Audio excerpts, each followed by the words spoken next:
Hi friends, அனைவருக்கும் வணக்கம். இன்றைக்கி நம்ம என்ன பார்க்க போகிறோன்னு பார்த்திங்கன்னா, ஒரு சிம்பிளான ஒரு உருளைக்கிழங்கு வறுவல் தான் பார்க்க போகிறோம்.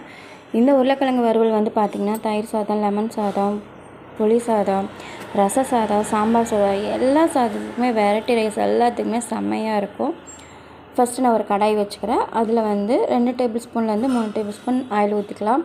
கொஞ்சமாக கடுகு உளுந்து சேர்த்துக்கலாம். கருவேப்பிலை சேர்த்துட்டு ஒரு வெங்காயம் நல்லா பொடியாக கட் பண்ணி வச்சுக்கலாம். அதையும் நல்லா வதக்கிக்கோங்க.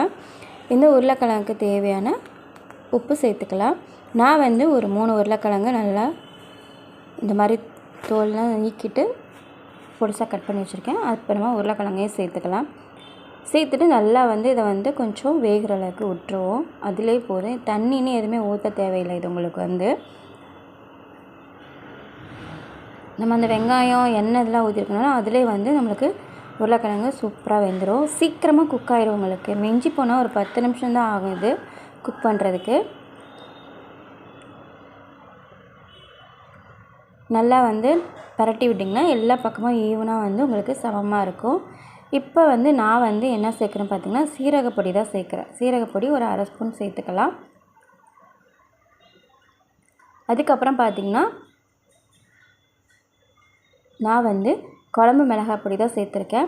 ஸோ உங்களுக்கு வந்து சாம்பார் பொடி எது வேணாலும் சேர்த்துக்கலாம். அது உங்கள் டேஸ்ட்டுக்கு தகுந்த மாதிரி நீங்கள் சேர்த்துக்கலாம். நான் வந்து இதை சேர்த்துட்டேன். குழம்பு மிளகாய் பொடி தான் சேர்த்துருக்கேன். அது கூட வந்து கொஞ்சம் சோம்பு பொடி, அதே மாதிரி பார்த்திங்கன்னா கொஞ்சமாக மிளகு பொடி எல்லாம் சேர்த்துருக்கேன். சேர்த்துட்டு நல்லா வந்து மிக்ஸ் பண்ணி விடுங்க. இதில் நீங்கள் பூண்டு சேர்த்துக்கிறதாலும் சேர்த்துக்கலாம். அது உங்களோட விருப்பம். நான் வந்து கொஞ்சமாக பெருங்காயம் சேர்த்துருக்கிறதால பூண்டு சேர்க்க கிடையாது. இது அப்படியே வந்து ஒரு 5 நிமிஷம் நம்ம அப்படியே விட்டோம்னா அப்படியே வந்து சீக்கிரமாக வந்து குக் ஆகிரும். சாப்பிட்றதுக்கு வேறு லெவலாக இருக்கும். இதிலே போட்டு நீங்கள் சாதமாக போட்டு உருளைக்கிழங்கு சாதமாக கூட குழந்தைங்களுக்கு செஞ்சு கொடுக்கலாம். விரும்பி சாப்பிடுவாங்க. ஸோ அது அந்தளவுக்கு ரொம்ப ரொம்ப டேஸ்ட்டாக இருக்கும்.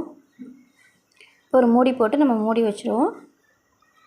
ஒரு 5 நிமிஷம் கழித்து நீங்கள் மறுபடியும் எடுத்து பார்த்தீங்கன்னா பாருங்கள், உருளைக்கிழங்கு வறுவல் எவ்வளோ சீக்கிரமாக குக் ஆகிடுச்சின்னு பாருங்கள். சாப்பிட்றதுக்கும் டேஸ்ட் அவ்வளோவா சூப்பராக இருக்கும். ரொம்ப சிம்பிளான ஒரு இது தான். நீங்கள் வீட்டில் ட்ரை பண்ணி பாருங்கள்.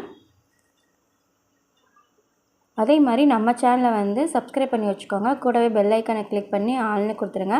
அப்போ தான் நான் போகிற வீடியோஸ்லாம் உங்களுக்கு நோட்டிஃபிகேஷன் வரும். இப்போ பாருங்கள், நம்ம உருளைக்கிழங்கு சூப்பராக ரெடி ஆயிடுச்சு. இதை நீங்கள் எந்த சாதத்துக்கு வேணாலும் வச்சு சாப்பிட்லாம். இல்லை இதிலே கூட நீங்கள் சாதம் போட்டு சாப்பிட்லாம். அந்தளவுக்கு ரொம்ப ரொம்ப டேஸ்ட்டாக இருக்கும். ஸோ நீங்களும் இதை செஞ்சு பார்த்துட்டு எப்படி இருக்குன்னு கமெண்ட்டில் சொல்லுங்கள்.